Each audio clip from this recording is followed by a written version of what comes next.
I'll be honest, mate, with the light on, your makeup looks worse. It looks, the darkness conceals how bad it is, mate. Oh no. That's a secret. That's why I got a low resolution cam. There you go, mate. There you So go. that so what you would call it, the blemishes aren't noticeable. Regardless, we are going to be kicking off our series here on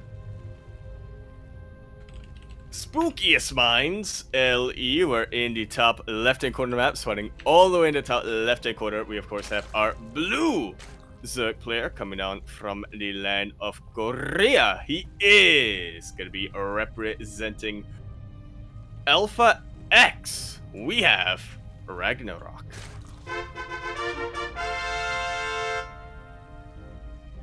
And spawning in the bottom right hand corner of Curious Minds LE, we have the South Korean Protoss player. He is red, representing Team NV. It is NightMare.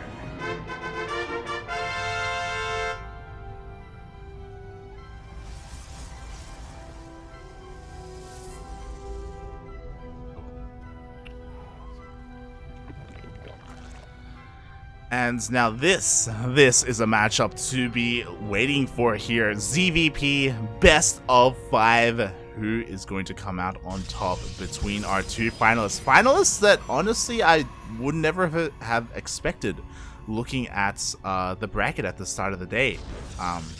Again, beyond bowling really just threw things up in the air.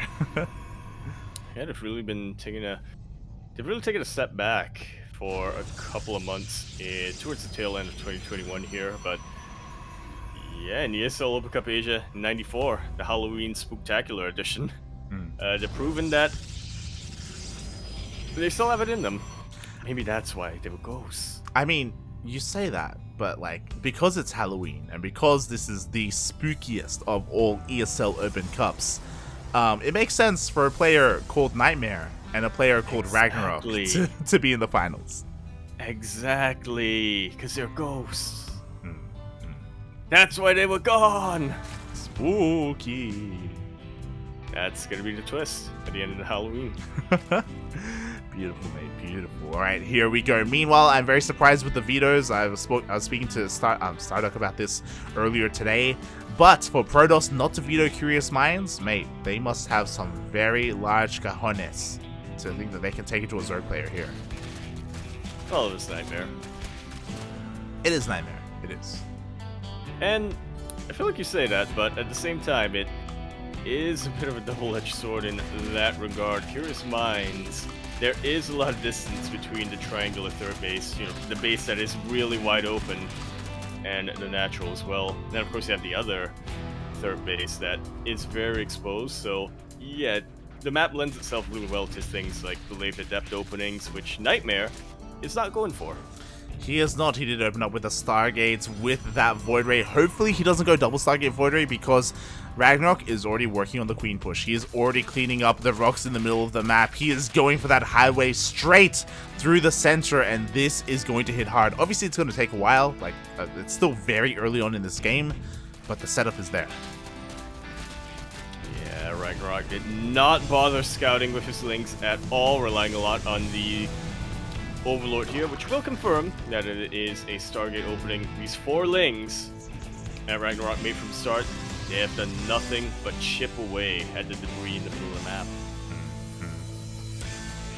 God, that they have, and it's already at less than half HP, so it will fall by the time the Queens do get here. And I'm really curious to see how RagnaroK is going to execute this, because I doubt we're going to see a Verge Warren.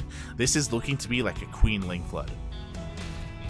Oh, yeah, straight up a bit more of a ghetto-ish style. The Oracles will confirm that the Lings are in position, that they've been chipping away at the debris since the start of the game. He knows that RagnaroK wants to be a bit more aggressive, but he throws on the second Stargate.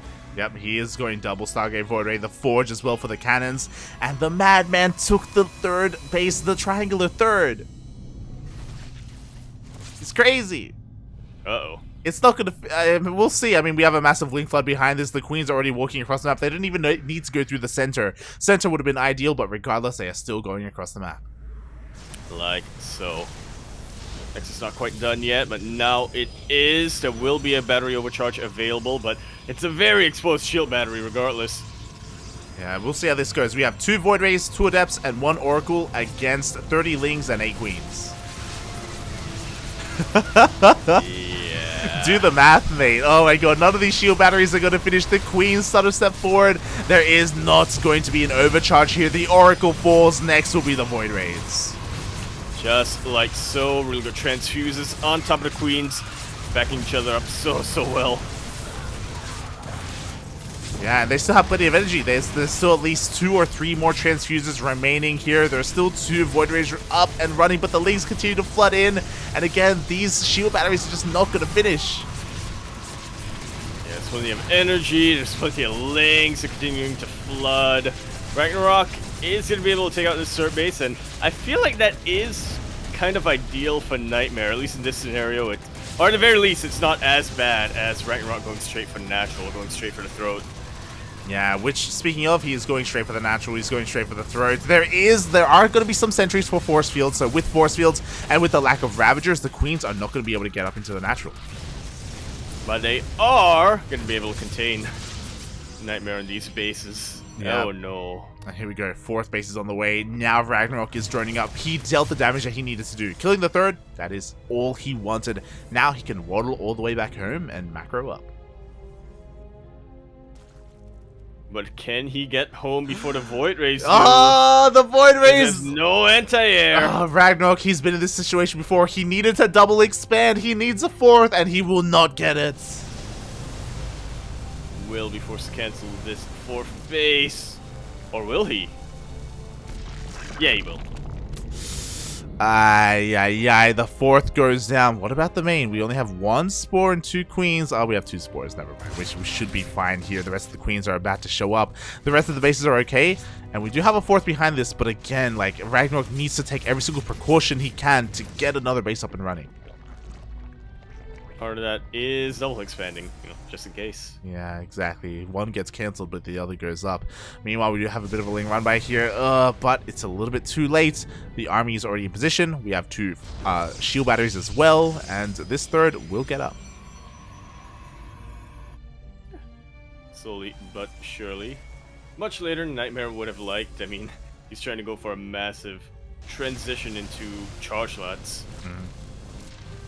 But will he have the resources to really back that up? He's down about 1,000 mineral income. Oh boy, we'll see. I mean, he has to be careful with these Void Rays. They don't want to get a little bit too eager, especially when there are these many Queens out on the map.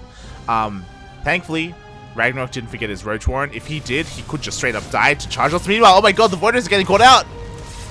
One after the other. RagnaroK just does not stop when it comes to stutter stepping.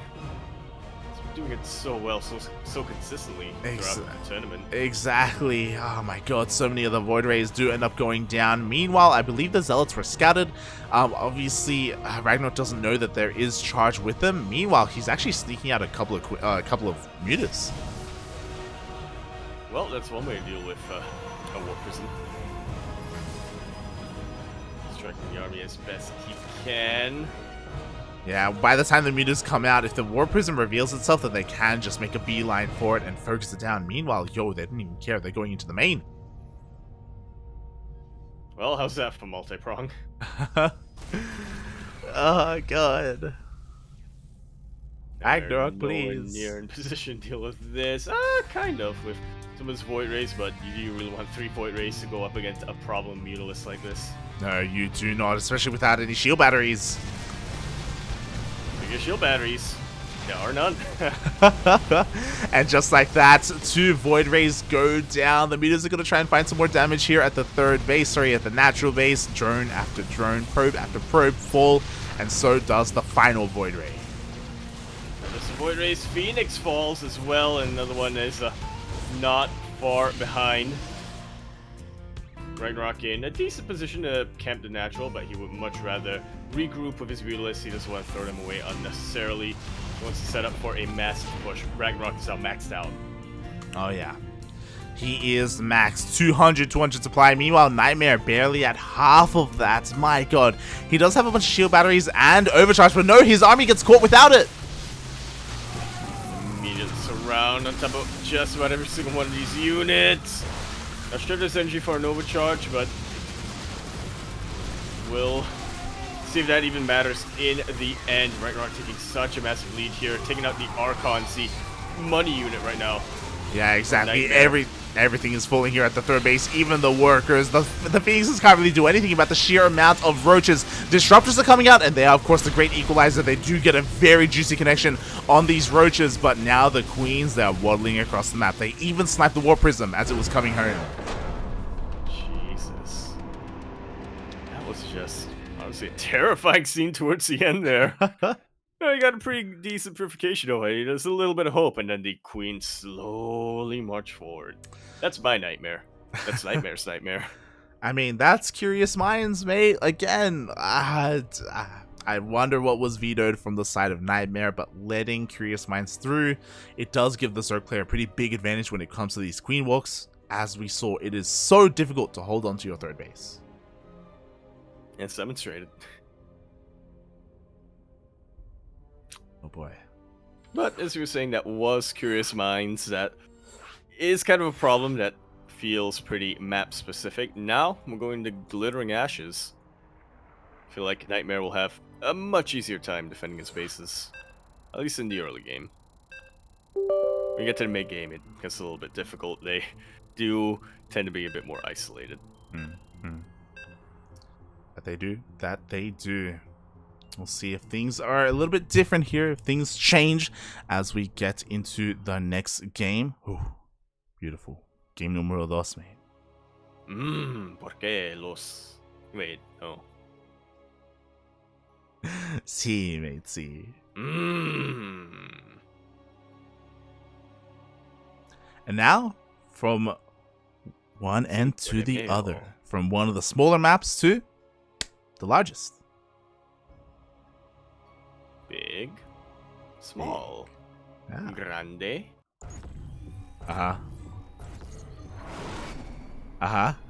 No grande. God damn it. As we continue our best of 5 grand finals here on Ghostly Ashes. LE in the bottom left-hand corner map, spawning all the way in the bottom left-hand corner. We, of course, have our blue Zerg player coming out from the land of Korea, as shown by his decal. Coming out from the land of Korea. He is going to be representing Alpha X. He is, of course, RagnaroK.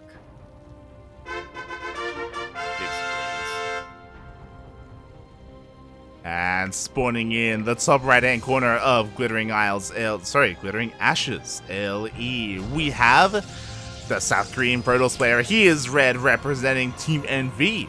It is NightMare.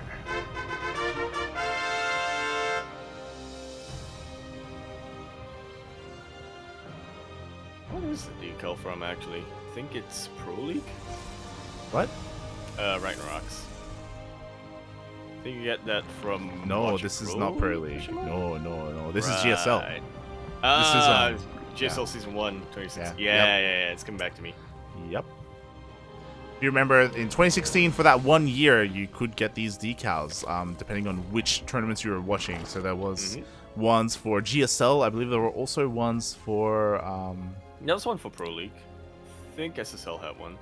I'm not too certain on that. Yeah, there was one for Pro League. But there were one from for foreign events as well, I'm pretty sure. Not just Korean. Ah. But, yeah.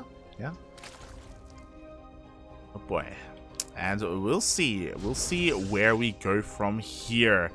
Again, this is a pretty one of the largest maps. Sorry, the largest map in the map, who does lean towards SkyToss. If NightMare wants to do that, he will have a much easier time pulling that off. Yeah, as isolated as the potential third bases may seem, this is SkyToss we're talking about. This is Protoss. It doesn't take much to start turtling up and fortifying those bases. Well, it does take a little bit, but again, it depends on which stage of the game you're in, right? So long as NightMare survives long enough, he can get into that Zest style of 4 bases, turtle up, sky toss. Yeah, like, even though, like, there are a lot of avenues of attack, there are also a lot of choke points because of that. So you can kind of wall off and get your gateway walls and your cannons and your shield batteries and really, really abuse that. If that's what NightMare wanted to do. Yeah, I thought you were gonna say you can bait the Zerg player into the choke point and then throw down some Purification Novas. Stasis Ward Nova, let's go. Let's go. I guess that's also possible, but we'll see what will be thrown down after the initial Stargate. Is NightMare, is he the one? Will he go double Stargate? To be determined. RagnaroK already getting a pretty good scout. Yeah, he's able to slip in with his Overlord. He's able to go all the way into the main base. There's nothing to stop him, so he will confirm the Stargate. So with that, he will be able to bring back the other Overlords and keep them safe and sound at home. Like so. Yeah. Confirms the Stargate opening, but again, kind of to be expected on Glittering Ashes. Oh, he sees the Oracle coming his way at least. Oh, it gets cancelled! Okay, I see you, NightMare. There it is. Double Stargate is on the way. Beautiful. Beautiful, mate. Spores are being thrown down. And we're in for a bit of a longer one. A little bit. +1, right? +1. Flyer attack is on the way. We should be seeing a forge pretty soon. A third base. So far, so good. And yeah, it's just about shaping up to be something very familiar. +1 weapons on the way, as you were saying. NightMare should recognize this, at least at the third base timing. Sees the research on the Cybercore as well. He should know. Yeah. He should know 100% what is happening. Meanwhile, the first Void Racer across the map, gets a drone. Not bad. A drone and an Overlord. But now the ball is in RagnaroK's court. There's far too much ground to cover if you want to go for a Queen Walk. It's just not going to work out for you. How will he approach this? Especially because, NightMare is going into a very fast fleet beacon. Insanely quick, mate. Evo chamber on the way, as well as a lair, so maybe a Hydra timing, potentially. We'll see if he's even able to get across the map in time for that. Beacon's already about done. That's the big question here. Show me +1 range or +1 melee. What's it gonna be? Nothing. It's gonna be. It's gonna be Carapace. Oh, God. Well, actually, it's nothing. Hopefully it's not Carapace. It should be something, though. It should be something. Again, once this layer finishes up, I'm kind of feeling Spire. All 6 gases have been taken. But it's kind of hard to tell just because we haven't seen the upgrade yet. Whether he wants to go into, there it is, Corruptors. There we go. Eventually Corruptors. I wouldn't put it past RagnaroK to get a handful of Mutalisks first. Depends on how scared he is against the Void Race. Yeah, Void Rays are pretty scary. As we were saying earlier, like, drones are getting picked off one after the other. You could argue he's overextending. Oh my god, the Void Rays is getting picked off. Definitely overextended at least a little bit. 4 drones at the cost of 1 Void Ray. It's alright. But of course, ideally, you wouldn't want to be losing any Void Rays here. You want to keep them alive as long as possible, because once the Fleet Beacon finishes up, there we go. You do kind of want to stop producing Void Rays and start getting carriers or Tempests, usually carriers. Yeah, exactly. Meanwhile, behind this, we actually have continued Void Ray production, but we have charged those to help support this army as well. So NightMare not going full Skytoss on us. Not yet, anyway. And he doesn't have 4th base yet, so guess he can't really afford to at the moment. Exactly. Meanwhile, I mean, decent denial on the Spore there. Again, these Void Rays are still very menacing for our Zerg player, and there it is. Mutas are first going to be coming out. 9 are on the way. More than enough to start one-shotting probes in the mineral line. But I do have to avoid the Void Rays as much as possible. There's still plenty of Void Rays. Enough they're in enough numbers that they can just target down the Mutalisk one by one if RagnaroK isn't careful. I'm really, really concerned here because the Mutas, there's going to be a really big window here where, honestly, RagnaroK is kind of vulnerable. And all these gateways are right about to finish up. If we see like a mass warping of charge lots, then NightMare can just go and just end the game. RagnaroK needs a little bit of time first. Oh. Yeah, but he forces a recall here. Void Race wanted a free base, but did not quite get it. I was going to say, the Void Race shouldn't be able to do too much against the Queens, but that's what the charge is for, right? Yeah, exactly. And Charge is about to finish up, sure, but now there's no map control for NightMare. Now the Mutas are reigning free here. We have a switch into Phoenixes, which, I mean, NightMare, the last thing he wanted to do was waste resources making Phoenixes of all things. And behind all of this, RagnaroK chases away the Warpism. He's working on his Hive. Pathogen Glands is about to finish up. There was a point, and arguably there still is a point, in the middle of RagnaroK's transition where NightMare can get a lot of damage done, but that moment is very quickly about to pass. Yeah, exactly. I mean, I still feel like RagnaroK is missing Vipers more than anything, especially because Disruptors are going to be coming out, or at least a Robotics Bay. So he needs a little bit more time for his Hive to finish up. Meanwhile, the Mutas are trying to find more damage that actually catches that run by. Like so. 200 minerals down the drain for NightMare. Meanwhile, the Muta actually goes all the way in and gets a full scout of the main. Sees everything that's about to be thrown his way. Bailing speed is already about to finish up, thankfully. RagnaroK did not neglect that, but now that he does confirm that's a lot of gateways, we should be seeing a lot of Banelings produced. Exactly, and I love this. So there are two obviously different routes that you can deal with Protoss. You can go Hydra Lurker Viper, but instead he is going Ling, Bane, Roach Ravager into eventually Corruptors and Broodlords. The transition will be available. Unfortunately, the upgrades won't be there, but at least the Greater Spire will be there. Yeah, eventually they'll be there if given enough time, but NightMare has something to say about that. Or at least his army does. Pushing in right now would be a massive mistake. Like, the Infestors want the army to push in there. He's waiting patiently to Fungal. But he's gonna get it! Fungal! Up! Oh, on the tail end of that army. Gets a couple of Phoenixes. Not much aside from that, though. Oh, exactly, and that has definitely put NightMare on notice. As soon as he saw the Fungals, he's like, nope. I'm getting the hell out of here. I need some feedbacks before I really want to engage, or some disruptors. Feedbacks or Skytoss, right? Carriers, Tempest. This is something that we needed much sooner. Finally, he's throwing down a third Stargate, a fourth Stargate. He's getting ready for that switch, but it's still not here. Yeah, it's definitely still going to take a while. Meanwhile, RagnaroK's just continuing to bank up more and more and more resources. We were kind of worried that RagnaroK was getting tech that didn't really flow with his upgrades too well, but now he's starting to get those upgrades. Yeah.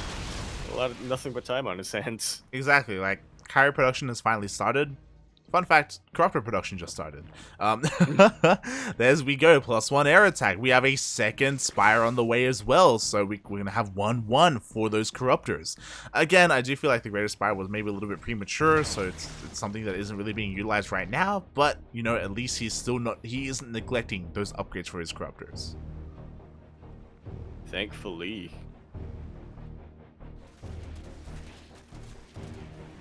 All the armies are just about posturing in the middle of the map. Phoenix is not quite able to get much kills here, but they do cause a bit of lost mining time. This is a very isolated base for RagnaroK, but he's already moving his army to defend it. That he is. The Queens are here as well, but he has to be careful. Disruptors still pack a massive punch. Especially if they can get on top of the Banelings here. Oh god! Oh god! RagnaroK doesn't quite have enough time to split, but at the very least he pulls back his army just before the Novas can really connect. Get some goddamn Vipers. I'm a little bit worried. He actually turned all of his Corruptors into Broodlords of all things. So he is very much so lacking in anti-air right now. He has Queens, which are great defensively, but again, the Carriers and the Tempest, there's not going to be a great response to them. Well, I want to believe in the queens, yeah, but I do agree with you. They're a defensive unit for a reason. Infestor's getting a little bit ahead of themselves. They get a pretty good fungal, but there's nothing to really follow that up. Yeah, exactly. I mean, the Broodlords are able to push away the ground army. That's great, I guess, and all. That's beautiful. But we need more Corruptors desperately. Finally, Vipers are being produced. Yeah, still gonna take a little while for them to suck on some youth juice, get that energy. But RagnaroK should have enough of that time. As he was saying, the main concern I have right now is his anti-air, or lack of it. Does he really want to rely on fungal, unchained fungals and parabombs? And Does spines. anyone want to rely on that? Sorry, and spores apparently, as we have spore forest being thrown down all over the place. Not the most dense spore forest, but I mean, it's there. It will help a little bit. Is it going to be enough though? I don't think so. I'm not convinced. I'm not convinced. The Corruptors are on the way. Vipers are sucking on some energy for those parasitic bombs, but the carriers are coming out now. Yeah, looking to camp this position. There are a bunch of Tempests out. Building damage upgrade just finished up for them. Another decent fungal. I mean, RagnaroK gets good fungals. He just can't really follow them up. But he can go for a massive counterattack with Roaches and Ravagers. Counter-harass, you should say. Oh, yeah. Exactly. You know what? He depowers every single cannon here. There are only two, and he's forcing NightMare to respond. With that, RagnaroK secures his base once again. Yeah. And just like that, he gets away with maybe having a bit of a subpar army. He gets more time for these upgrades, +2 air attack. I mean, sure, the Zealots may even deny this Infestation Pit, but it's not the biggest of deals. That was a very nice move there with the Ridge Ravager. Absolutely was. Infestation Pit goes down, but immediately rebuilds that. And I like this. It kind of forces RagnaroK to make Corruptors. He knows he can't rely on Infestus too long. Yeah, exactly. Thankfully, he is refining his army, getting more anti-air with those Corruptors. And NightMare, he had maybe an opportunity earlier, but now he doesn't. No, not anywhere near as much.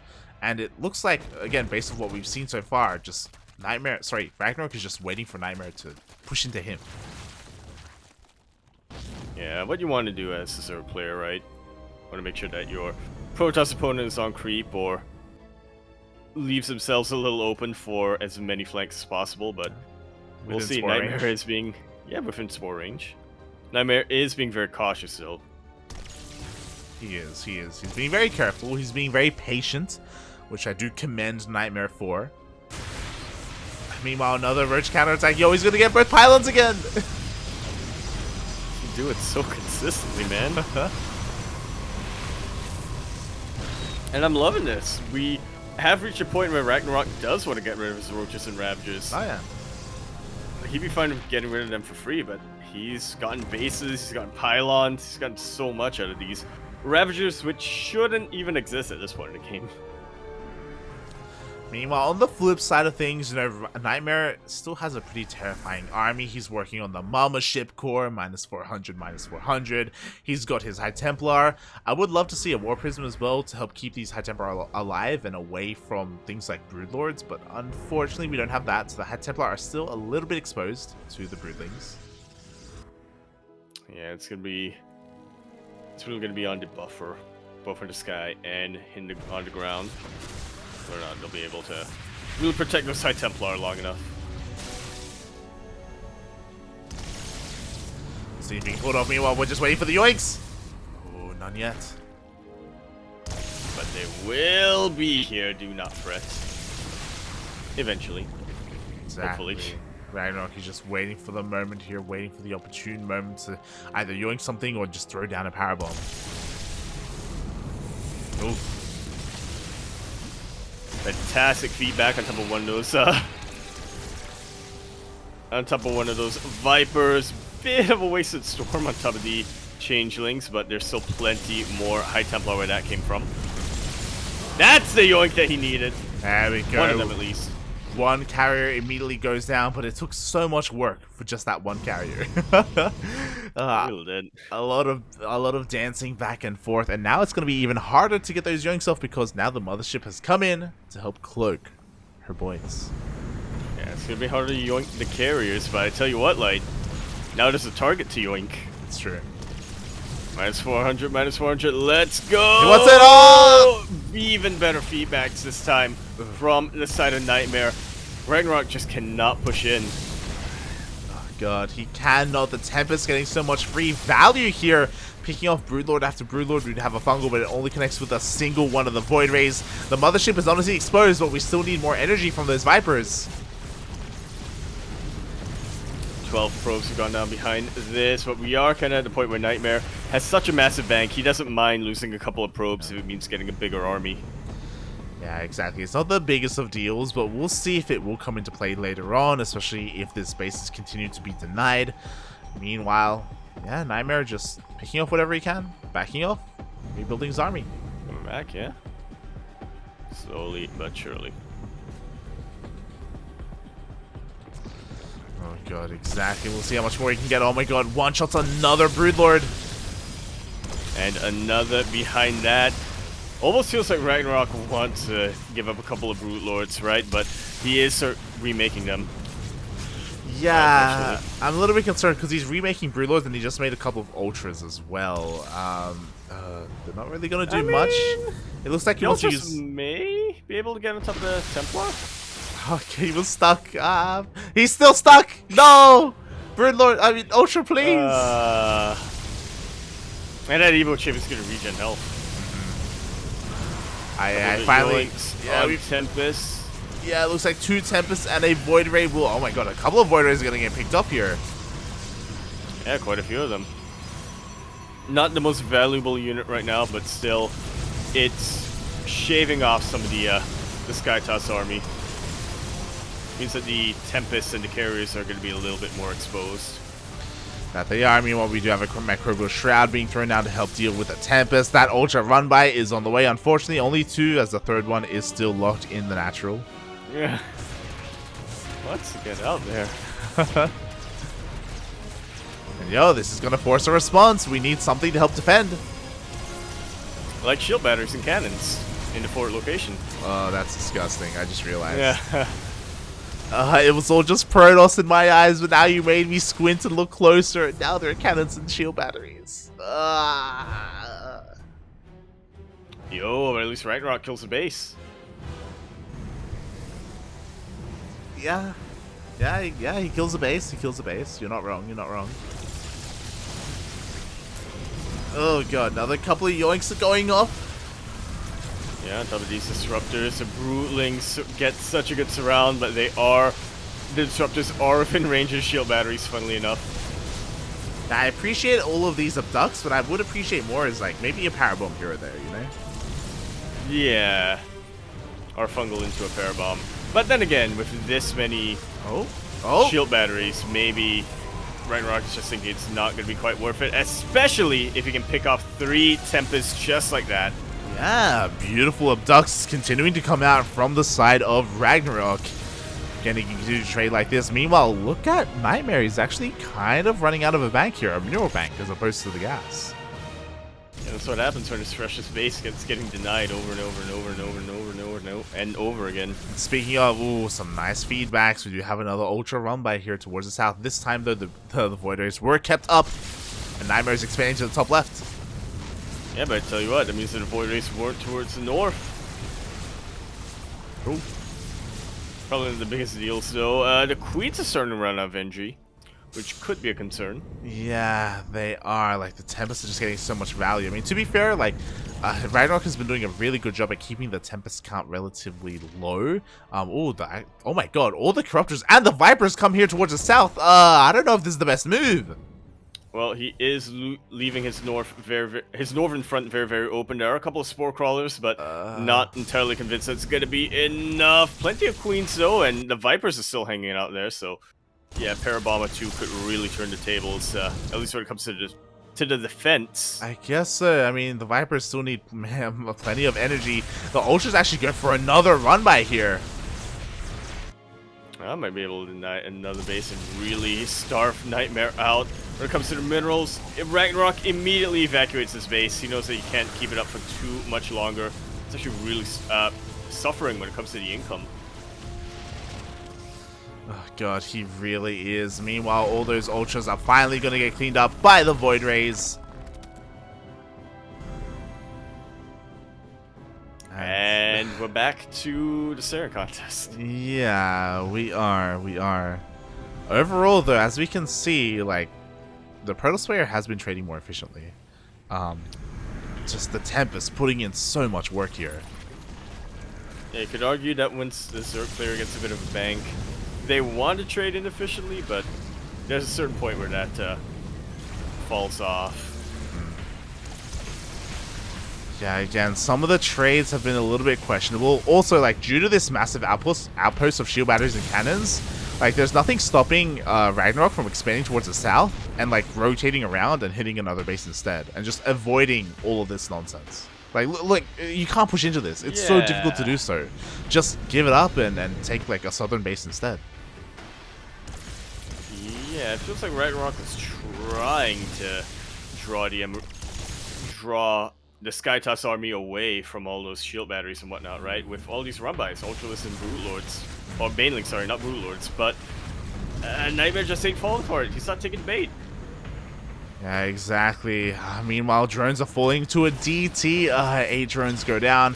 The Ultra run-by finally actually hitting a base that is mining, that is active. And the Banelings are actually going to be able to detonate in this mineral line. Like so. We're trying to push in. So yeah, at least damage is being done. This will eventually be cleaned up by the Void Rays though. I'm still like unconvinced by the main army engagement from the side of RagnaroK. Like, we haven't seen a single power bomb this entire game. We really haven't. You think you forgot it exists? Well, to be fair, even if he did power bomb, because there are so many shield batteries, it wouldn't even matter. Everything would just be healed up. Yeah. Like, this is just disgusting, mate. It's disgusting. It really is. I can't believe it's only been 25 minutes, honestly. Like, that's felt a bit longer. It's starting to hit me, mate. It's hitting me, and it's like, oh, it's been 25 minutes. It may very well be 25 minutes more. It could be, it could be. To be fair, again, RagnaroK is making some nice moves with these ultra run-bys. Not the most significant, but... Some army away. Oh, the army moves back, or at least the mothership does. At the end of the day, it's not enough of an opening for RagnaroK, though. Yeah, not yet, not yet. Oh god, not gonna lie, I kind of want like maybe a massive, but RagnaroK is running out of gas. Desperately, like, he needs to expand more. Like, there's nothing threatening the center base or the southern bases either. Like, he needs to be expanding and taking more gases because he is running out. I think he's about to realize. When he realizes it may be too late. Yeah, very good storm on top of most of those corruptors. Let them are getting lower and lower.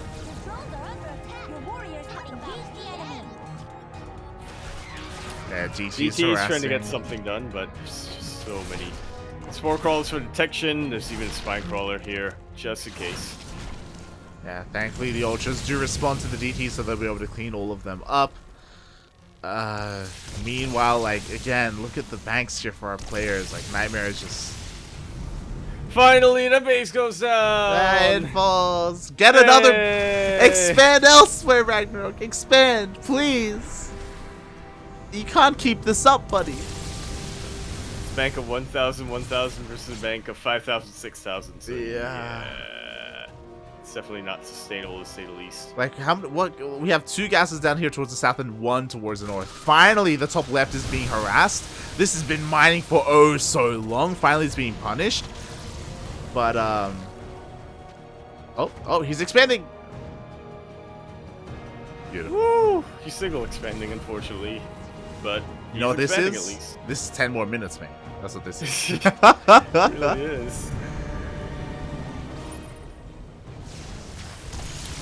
I'm honestly really surprised that RagnaroK kind of insists on fighting in this location. Yeah, you could argue like, oh, but he doesn't want to give up ground. I mean, he already lost the base, mate. Like, ground has been given up despite him being there. Yeah, try to hit somewhere else, you know, maybe draw the army out of position. Ideally, to be fair, I guess Zerg doesn't have recall, and this is a very immobile army, so even if... So I guess if RagnaroK does decide to rotate around his army, it would take a while for him to get back and defend. One of the unfortunate things about this game is that RagnaroK, he's been spread thin, and despite having all these queens, he has very minimal creep spread on the right hand side of the map. If he was on top of his creep here, then rotating over and moving all your spores over with you would be so much easier, and he would have so much more like flexibility and room to do so. At the moment, he is kind of almost being choked out. Just about finally being choked out here. Remember, Musin Hussein army, and I'm not sure RagnaroK has an easy answer to deal with it. I mean, he still has a lot of infestas. He still has a lot of parabombs. If he can get the combination, then this Skytoss army is far away from shield batteries. So maybe. Maybe. I mean, one Tempest does go down at the cost of another base, though. The Ultras were able to take out the top left, which is great. But, I mean, it already it more than paid for itself. It really did. Now more drones are going down. Hopefully it's about an even worker count. Yeah. I mean, RagnaroK is kind of forcing NightMare to spend his bank, but RagnaroK has basically no gas left in comparison. Yeah, like, what I will say is that if RagnaroK does have a big fight, even though he doesn't have a bank and NightMare does, if he somehow kills everything, he can counterattack and kill his opponent before NightMare can remax. Like, there is a world where that happens. So, he's not out of it, but he has been struggling for almost the last 20 minutes. Oh god, has it only been 20 minutes? Oh! Oh, mass recall on top of everything. Mothership actually surprisingly lives. Yeah. No, minus 400, minus 400. Some pretty decent fungals, but I mean, it's just about been the story of the fungals throughout this game, right? They were good, but there's nothing really followed them up with. Exactly. We did have a power bomb in the middle of all that. We have a couple more fungals being thrown down as well. It looks like the Vipers are out of energy. The Hive is going to go down, and NightMare is running away with this. Fantastic fungal once again, but as you said, Vipers just don't have energy for a parabomb. And this is looking to be the beginning of the end, potentially. Microbial Trout trying to keep the ground units alive, but man, the Corruptus are alive? Yeah, alive? They are alive. They are alive. Can they really go toe-to-toe with all these Tempests? It looks like they can. Transfuse? The transfuses are pretty good. We do see a forced recall. And that is 10 more minutes. Oh god, the Broodlords are doing a great job of clearing up a bunch of the stack defense, but now they will all go down. So much of the supply were in these Broodlords. Oh, the shield batteries are depowered though. But it is not going to be enough. GG is called. NightMare takes a game, bringing the series sideways. 1-1? Yeah, 1-1. I can hear your brain melting, mate. I can hear it melting. GG. We are tied up 1-1. No one has a lead in this series. And yeah, unfortunately RagnaroK had a little bit too much tunnel vision, it feels like. Not too much map awareness. Again, the creep shred was lacking, and NightMare took full advantage of that. Ooh, just slowly chipping away, not just at the army of RagnaroK, but also at his soul. And he's getting into his dreams, into his mind.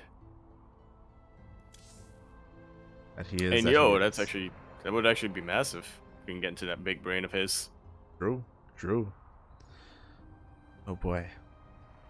I'm not sure what we just witnessed. That game went on for so long that it is getting to be about Yeah. Dawn in Canada. I love this. Steadfast is like, Steadfast. that was too much. That was too much, He's mate. like, he's like, nah, man. I After feel that ya, game, he's like, man. nah, man. And even the Koreans are laughing. They're like, nah, I feel man. you, man. It's What understandable. is it, like 5, 6 a.m. in Canada right now? Yeah, and Depending on which coast. and he, like us, he's also been casting for 9 hours because he was Yep. also casting TSL. And he was. Mm. Alrighty then. So completely understandable that Steadfast would bow out of that one. Again, much love to Steadfast, as of course he is. He does put in a lot of work when it comes to casting, but unlike Steadfast, we are insane and we are committed. In more ways than one. Oh yeah. I feel like we should be coming to a institution soon, but we haven't been yet, and that is why we are here on Purgatory of Altaris, LE.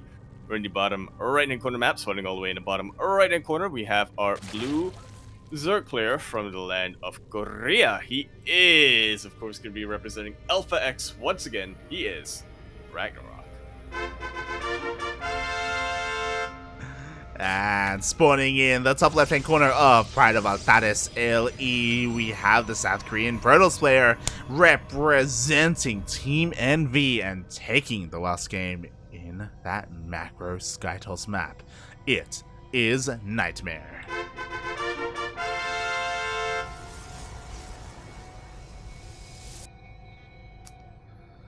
Solid feels bad, man, for RagnaroK, mate. Like that was Yeah. that he was dying for 20 out of 30 of those minutes. It was Look, at least he brought everyone else down with him. is that a good thing? Oh my god. Yeah. So hopefully RagnaroK is okay. But yeah, he was just slowly dying before our eyes, and all we could do was watch.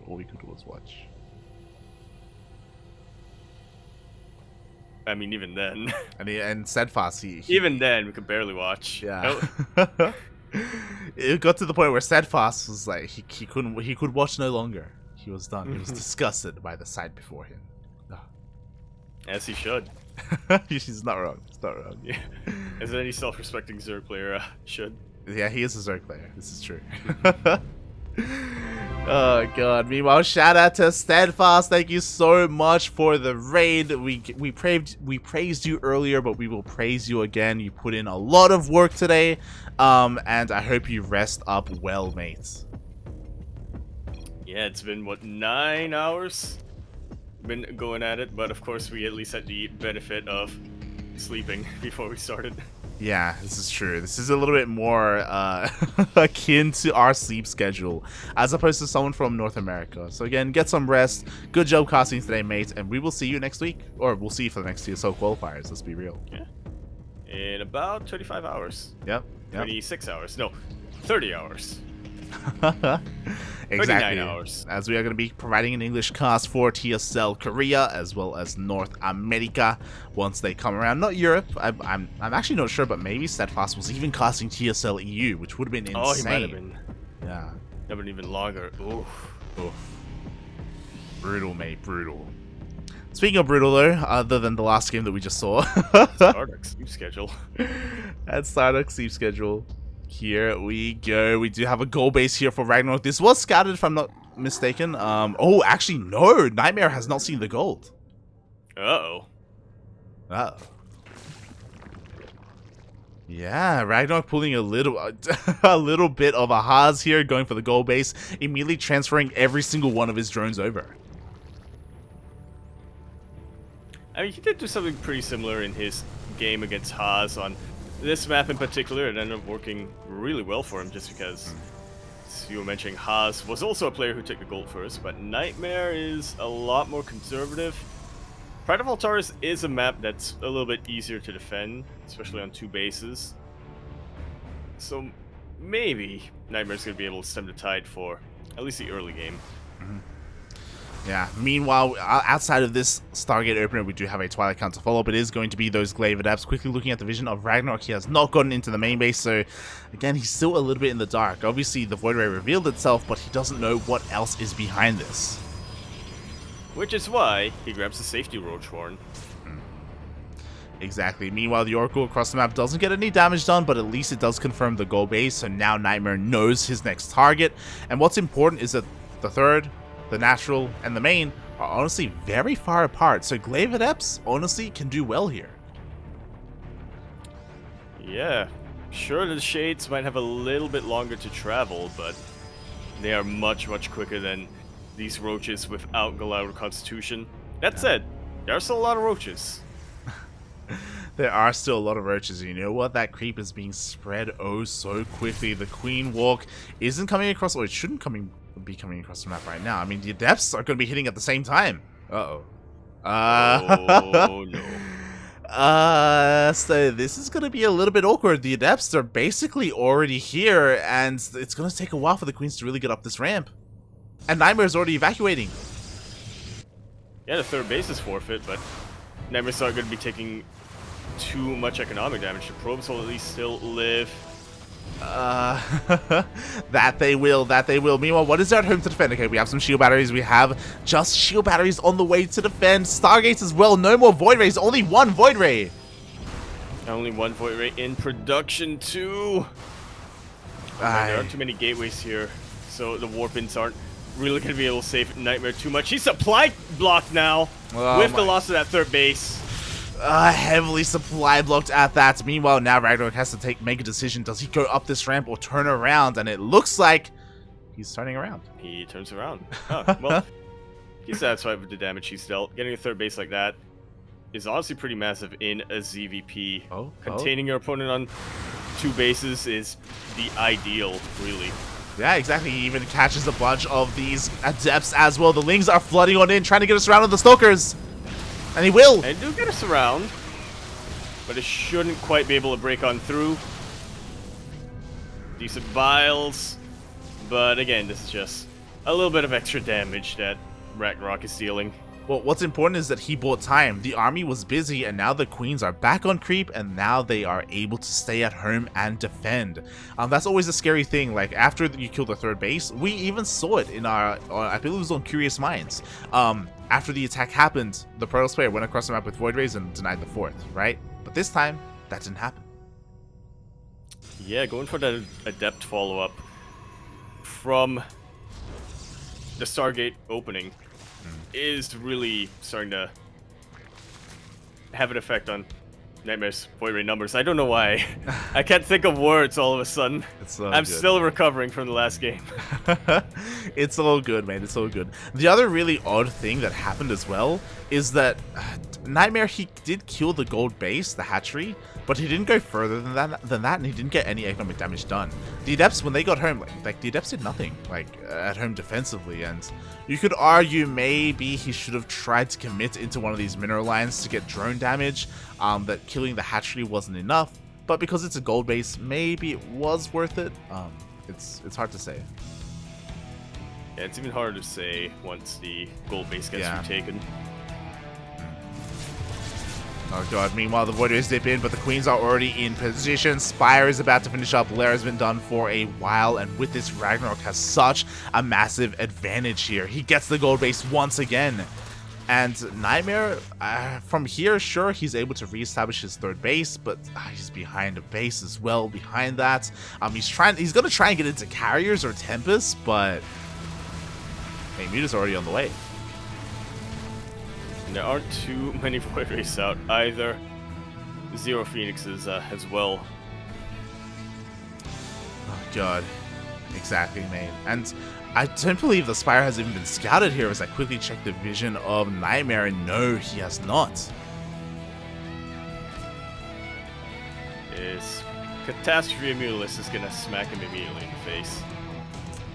Yeah, as 9 meters are going across the map. The Void Rays are a little bit preoccupied with these Queens, so they will not be at home to defend. Meanwhile, looking at these mineral lines, oh my god, they are oh so exposed. Oh, but you see them. No, Phoenixes are on the way. Oh, thankfully. Very quick reaction coming out from NightMare immediately. Chrono Boost them as well. And a recall too. Yeah, and just like that, the mutas actually don't deal any damage.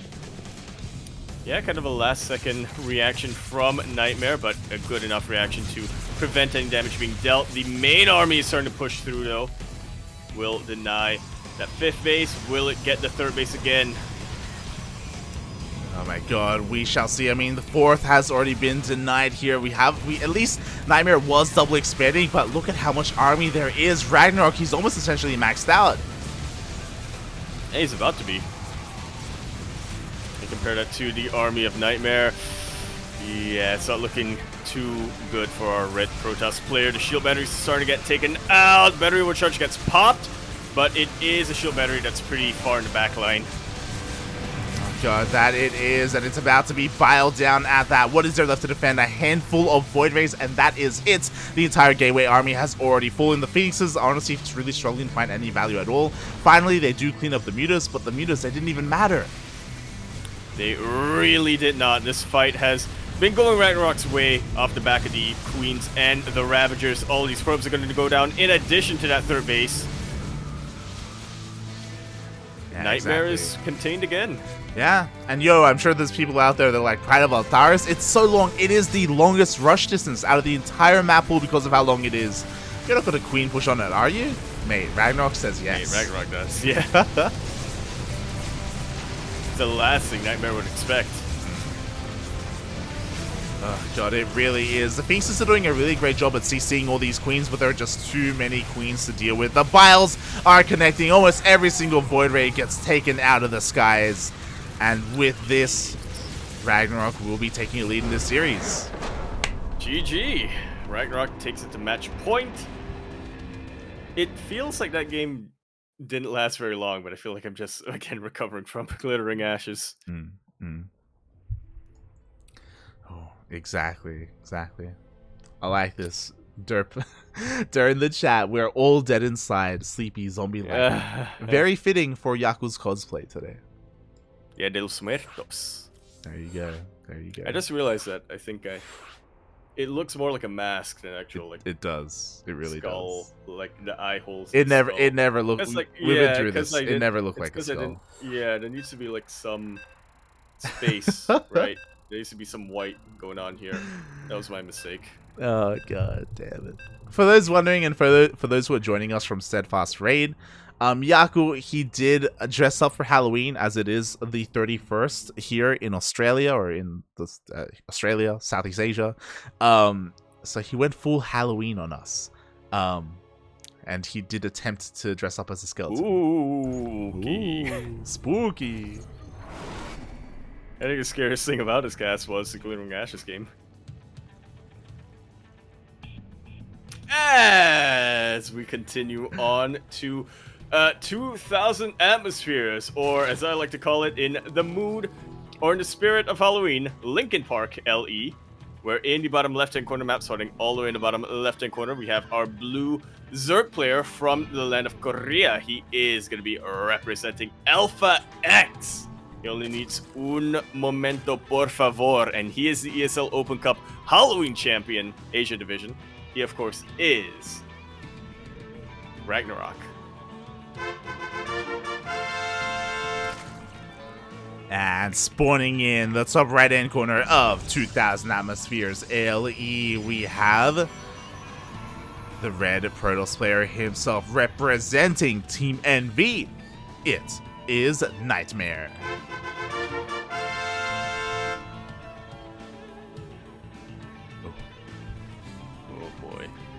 Yes, we were in a nightmare in Glittering Ashes, but thankfully we have broken free. Or maybe we haven't, because this is another map that does lean towards those split map scenarios. It's a dream within a dream. Ah, it's Inception. Bomb. God damn it, Yaku. Oh, God. So I'm a little bit... Yeah. Go on. I was just responding to chat here. Thorn969 is asking, if we would pick a team of NA versus LATAM, and I gotta tell you, I don't see Patty Mac in Team NA, so but I do True. see Eric and Ryu in Team LATAM, so 100% Team LATAM. Very clearly Team LATAM there. I feel like you did a disservice for Team NA. I feel like Patty Mac should be there instead of, say, Masa or Pili Pili. I feel like Patty Mac is deserving of a slot. And for Latin America, I feel like you picked well. Terran is more of a question mark as well because Terran hasn't been active recently. So even though he was seeded into DreamHack, isn't necessarily in the best form. So you replace him with who do we replace him with? Maybe the Zerglord? No, Chan would be too high. Yeah. Thorn the excluded. Zerglord Yeah, Thorn excluded Neve, Estrella, and Scarlet. Yeah. Top 3. So we can't get Chan. The Zerglord would be pretty good. Yeah. Or, yo, I like what? how we're ignoring Wait, Neo. mate. Paco like Mike's how not there. Paco Mike isn't there, yeah. What the hell? Paco Mike. God damn. Funada Thorn. No one's Protoss player. Oh, God. I like how we're leaving out Neo there, by the way. Yes, we are. Look, he's left us. He's gone to Age of Empires 4, okay? Him and Sardak. There you go, mate. There you go. Also, in the chat, Yakuzaku, you look rather like a friendly You look like a chinchilla? Yo, what kind of chinchillas are we talking about here? Hold on. I like that idea. You do not look like a chinchilla. I like that One, idea. you don't even have a mustache, okay? Like, I don't... You're not. Oh, God.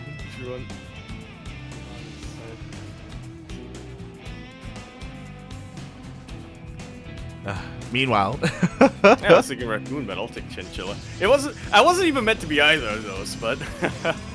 I'm fine with the interpretations that I'm getting.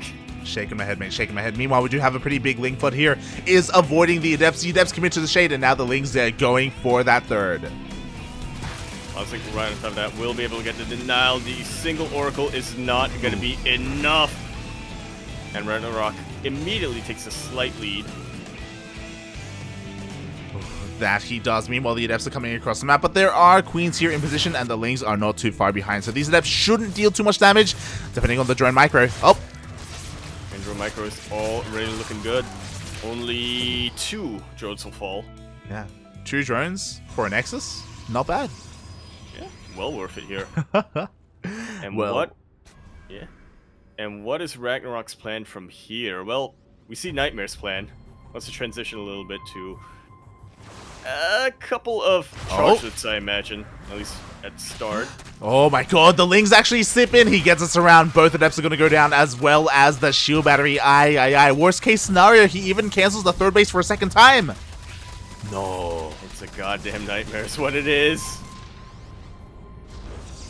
Oh my god. Subs have been warped in. Unfortunately, not Adepts, and don't have charge just yet. They're going to be a little bit more vulnerable.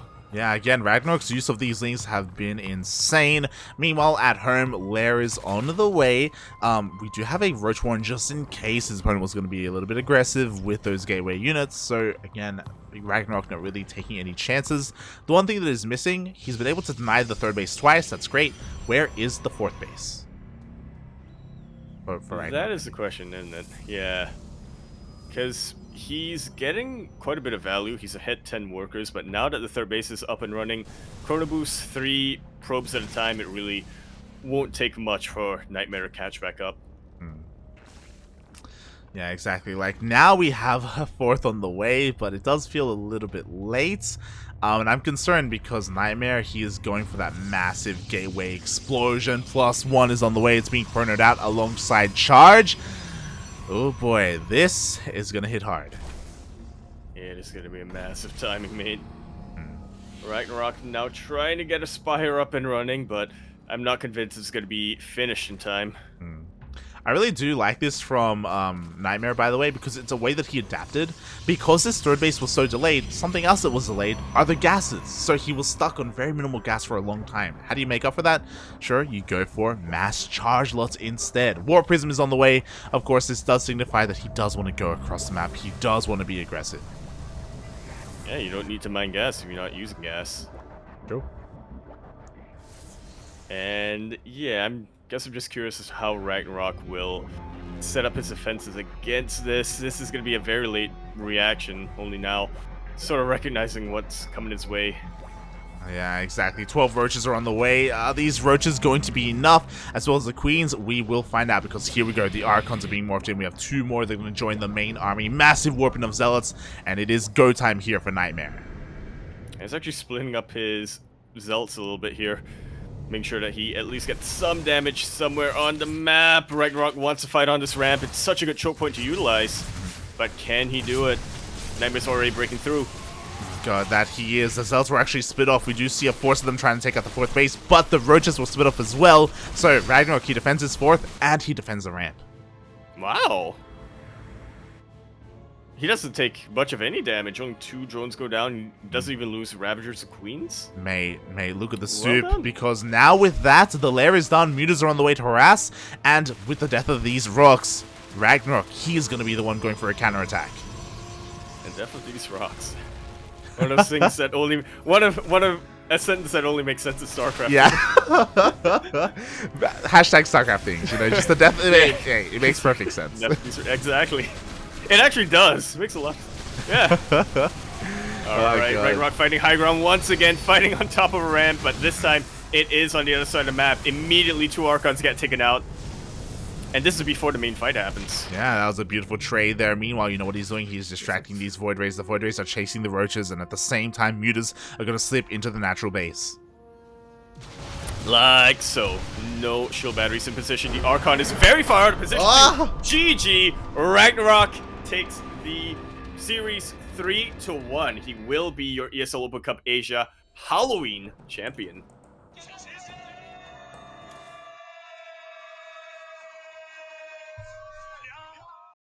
He's really making up for Glittering Ashes. Oh my god. GG, well played. Congratulations, RagnaroK. As I was casting, I was like, yo, RagnaroK, he is thumping this kid, mate. He is all over the place. And it didn't register with me that this would have been the last game. I didn't realize that, like, Glittering Ashes really did break my brain. It really did. I thought It was a game that lasted 30 minutes long, but it felt like 3 hours. It was... That's how the time dilation works here. It was brutal, mate. It was absolutely brutal, and my sense of time and space was gone. But with that, as you said, congratulations, RagnaroK, looking on fire here in this matchup. What I will say is that, to critique RagnaroK a little bit, when it comes to the late games, he is lacking. We saw him struggle there versus NightMare on Glittering Ashes, but outside of that, in the mid game here, the harassment, the transitions, his scouting, or his responses, I should better say, or at least the way that he was able to play safely, worked out really well for RagnaroK. Really did. But I guess this is kind of where RagnaroK excels, right? We call him the big brain, but a lot of that is just because of his builds, because of how he plays in the early game, how well he can react going into the mid game as well. Because of that, he unfortunately isn't really in a late game position too often, and we see why. Yeah, that we do.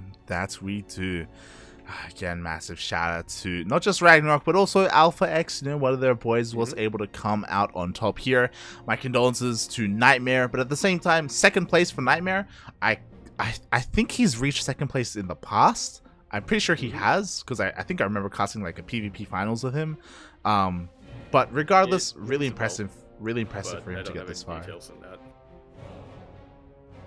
It is. It's just been a while in general since we were really able to catch much of RagnaroK or NightMare. So seeing them in the finals here, catching 2 best-of-5s involving them, it's a little bit of a treat. It's a Halloween miracle is what it is. It's a Halloween miracle. Fala galera, everyone. GG.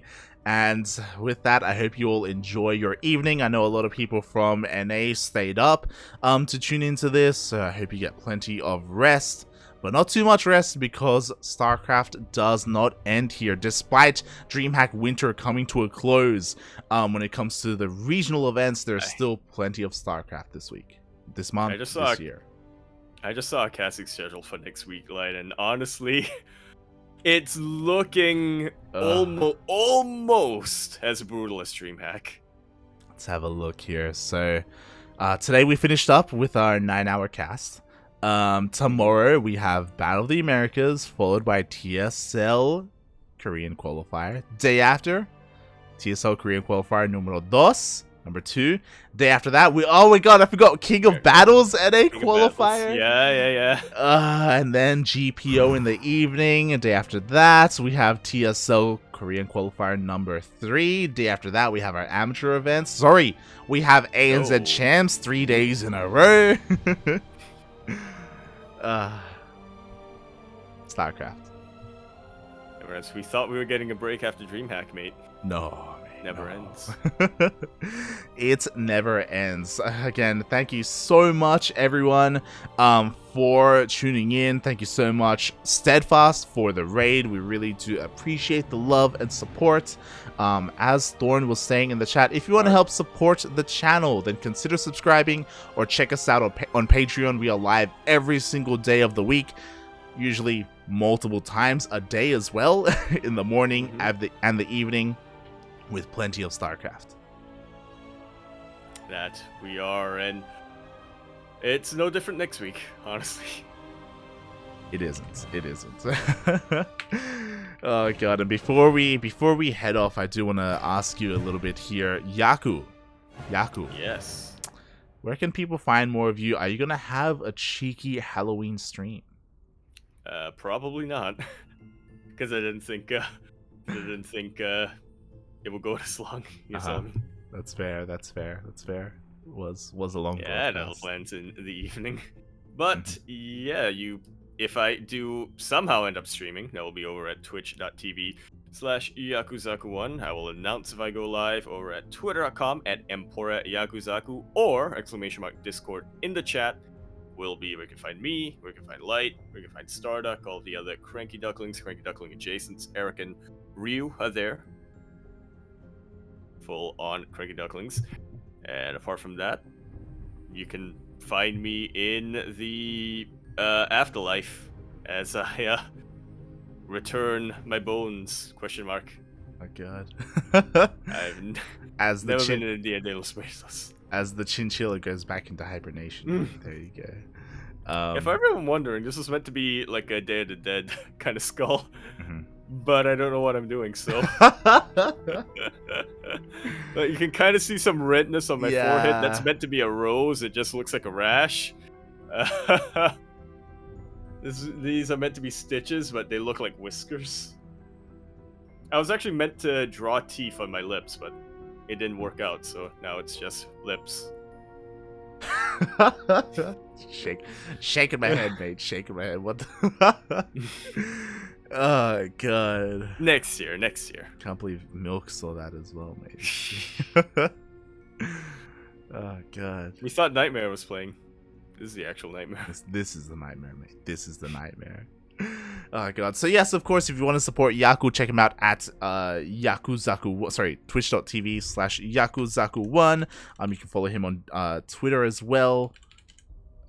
As I quickly put the command in the chat. But more importantly, if you want to tune in to the rest of the CranKy Ducklings, or the rest of our broadcasts, and consider following us here on Twitch, you'll be notified when we go live.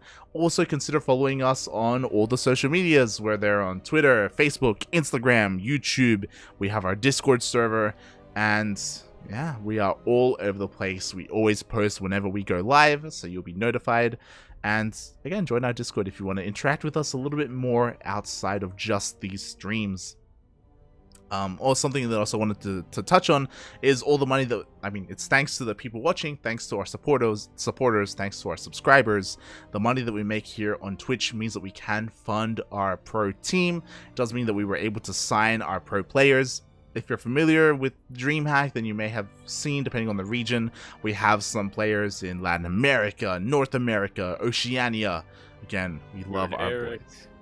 Yeah. Patty Mac, Starduck, and Oreo, respectively, for each region. And Neo. I thought we were talking about DreamHack. You're not wrong. You're always there. He is there. He is there. So yes, we have our pro team, and it's thanks to you guys in the chat that we can fund them. So we really do appreciate it. Thank you so much for the support. Thank you, Steadfast, for the raid. And stay tuned if you want to support another StarCraft stream, because we will give someone else a raid. Not too certain who. I know Pig is currently casting a tournament, I think. Yeah, Pigfest. Yeah, the Pigfest is going on. Anyone else? Hut is streaming AoE4, but we're not gonna. Of course he is. We're not gonna raid AoE4. Everyone's streaming AoE4. It's true. It's true. Actually, you're not wrong. Oh, I'm camming streaming StarCraft. He was mentioned in the chat. Give some love to the Can Man himself, M. Canning, or as Cristiano calls him, Mac Canning. Cristiano is right. Cristiano is right though. Like he's not. He's Chris himself can say it's M Canning. It's McCanning, mate. Shaking my head, Cristiano, shaking my head.